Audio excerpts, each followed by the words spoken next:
Perspectiva.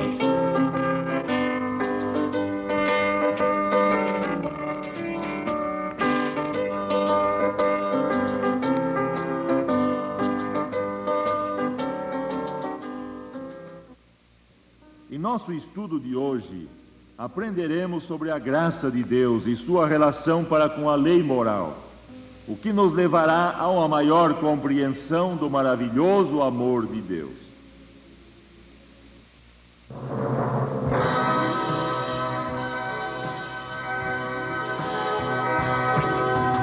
Eu vagava pelas trevas, Cristo deu-me sua luz.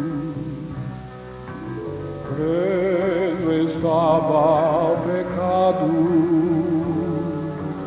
hoje sou livre em Jesus. O grande amor de Cristo, meu Senhor, que veio aqui morrer para me salvar.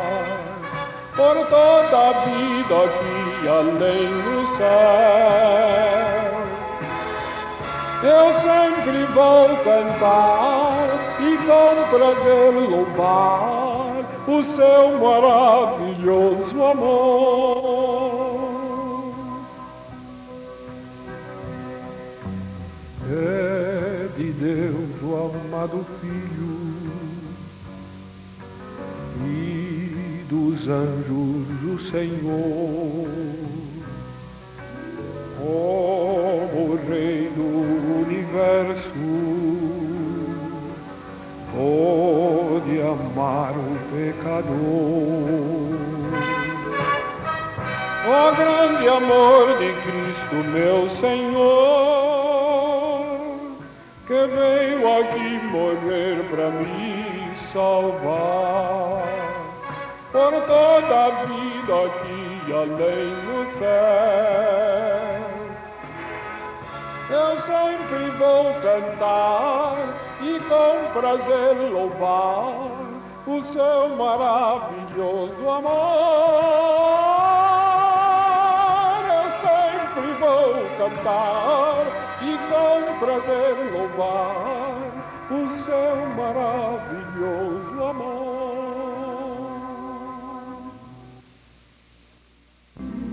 No princípio, ao criar Deus o homem, implantou nele somente desejos corretos e propósitos santos. A própria natureza do homem o levava a fazer o bem, obedecer à lei de Deus, embora ela não fosse ainda conhecida em forma escrita. Não havia então pecado no homem, tudo era paz em seu mundo e em seu ser. Mas o diabo o enganou, e o pecado foi introduzido na natureza humana. A desobediência trouxe tristeza e morte à raça humana. A lei de Deus fora violada. A paz que o homem desfrutava desapareceu, e ele transformou-se em pecador, um ser rebelado contra o governo e a lei de Deus. Quando Deus organizou Israel como nação, havia 4 classes de leis. Havia as leis civis pelas quais se regia a nação, as leis cerimoniais pelas quais se regia o ritual do santuário, as leis de saúde incluindo preceitos de higiene e a lei moral ou os 10 mandamentos. As leis civis eram para a nação israelita e foram abolidas quando Israel deixou de ser nação. As leis cerimoniais regiam os serviços religiosos de Israel e eram compostas de todos os símbolos proféticos do Messias, que viria como Salvador do mundo. Estavam escritas em um livro que era colocado ao lado da arca. Não estavam escritas em tábuas de pedra, como os 10 mandamentos, e foram abolidas quando Jesus Cristo foi imolado como o Cordeiro de Deus sobre a cruz do Calvário. Essas leis de símbolos e sombras não eram mais necessárias depois da cruz. Os 10 mandamentos que foram escritos pelo dedo de Deus em tábuas de pedra foram colocados dentro da arca da aliança, sob o propiciatório. Representavam a constituição do governo de Deus, os princípios fundamentais do seu reino espiritual. As leis cerimoniais da Bíblia são como o andaime usado na construção de um edifício, algo que se retira após a conclusão da obra. A lei moral dos 10 mandamentos é como o alicerce do edifício, não pode nunca ser removido. O que faz a lei pelo pecador? Ela mostra o seu pecado. A Bíblia diz: pela lei vem o pleno conhecimento do pecado. A lei não somente revela o pecado, mas também culpa e condena o pecador.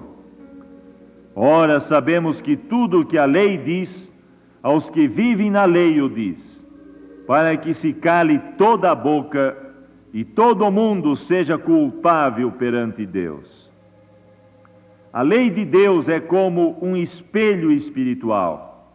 Os espelhos mostram como está a nossa aparência, se nosso rosto está sujo, por exemplo. Mas seria tolice pensar que o espelho lava a sujeira do rosto. Para isto servem a água e o sabão. Assim é a lei, ela mostra o pecado, mas não pode perdoar ao pecador. Lemos em Romanos capítulo 3, versículo 20: ninguém será justificado diante dele pelas obras da lei. Unicamente o autor da lei pode perdoar o transgressor da lei.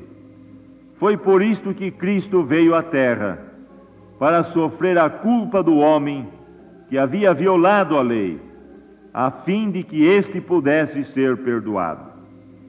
O fato de guardar a lei jamais salvará o homem e nem o condenará.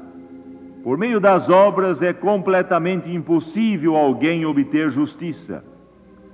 A justiça é um dom de Deus, o que nos dá o direito de viver. Jesus veio para que os homens tenham vida e a tenham em abundância. Quando a lei de Deus e seu Espírito conscientizam o pecador de seus pecados, ele sente sua necessidade de Cristo e vai a ele para ser perdoado. E as Escrituras Sagradas asseguram: se confessarmos os nossos pecados, Ele é fiel e justo para nos perdoar os pecados e nos purificar de toda a injustiça. Esta é a maravilhosa graça de Deus, favor que nós não merecemos. Tal amor comove os nossos corações carregados de pecado, e o Espírito de Deus implanta em nós o desejo de obedecer e servir ao Senhor. O que faz a graça de Cristo pelo pecador? No livro de Atos, capítulo 13, versículo 39, está escrito: por meio dele todo o que crê é justificado de todas as coisas, das quais vós não pudestes ser justificados pela lei de Moisés. Sim, através de Jesus somos justificados. Por sua graça, nossos pecados passados são cobertos. Esta foi a missão de Cristo nesta terra. As palavras do anjo que apareceu a José foram: ela dará à luz um filho, e lhe porás o nome de Jesus, porque ele salvará o seu povo dos pecados deles. Pense no extraordinário amor de Deus, ao enviar o seu único Filho ao mundo para abrir aos pecadores culpados o caminho de volta a Deus. Como poderemos deixar de amar um Salvador assim? Nossa parte é apenas crer e aceitar, conforme o que nós lemos na carta de Paulo aos Efésios, capítulo 2, versículos de 8 a 10. Porque pela graça sois salvos mediante a fé, e isto não vem de vós, é dom de Deus, não de obras para que ninguém se glorie. pois somos feituras dele, criados em Cristo Jesus para boas obras, as quais Deus de antemão preparou para que andássemos nelas.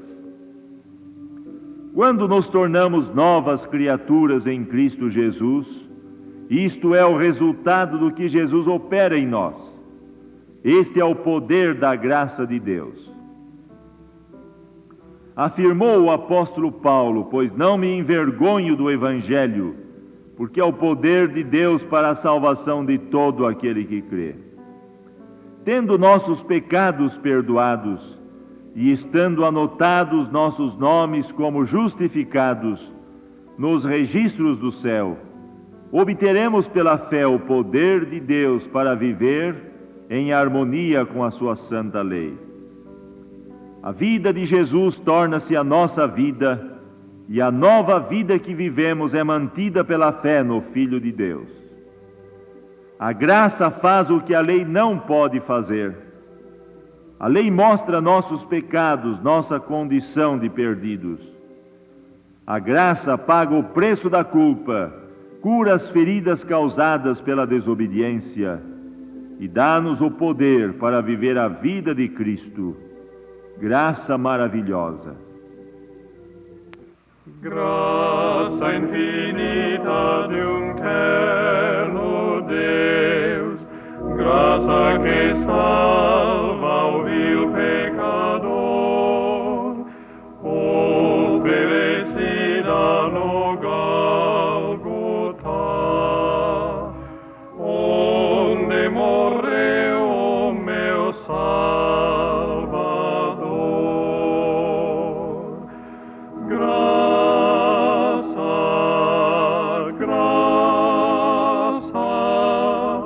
Graça que Deus manda lá nos céus, graça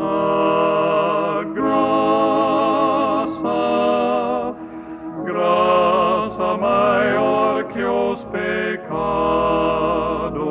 meus, graça divina tão singular,